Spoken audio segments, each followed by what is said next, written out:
تاجیکستان دوشنبه رسیدیم برادران عزیز. تاجیکستان در رسیدیم دوشنبه. اینجا شهر دوشنبه، ایرپول دوشنبه است. برادران 10 ساعت 45 دقیقه رسید شهر اوفا.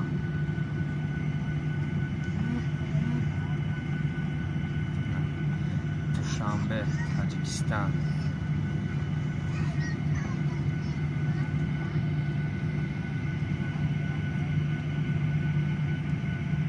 در کانال ما ابونه شوید، پادکست را فراموش نکنید، لایک و بگیرید. شهر دوشنبه رسیدیم.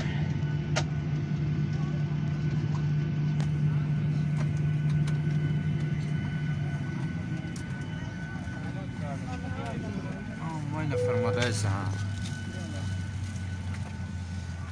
هو برادرو فرویاکرین روی سفید روان هم تن یادور بودن.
این برادر دوشنبه سونکور رو زجاجده داریم.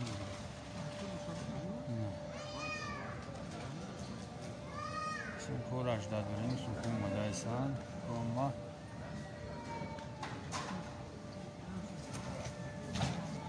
میگیریمشون میریم خونه و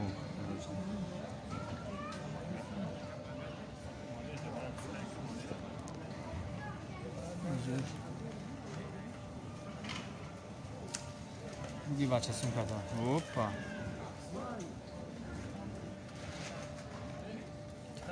دوروش زایسن برای اون تارن همون خونه بشون یا برادر و پاتوش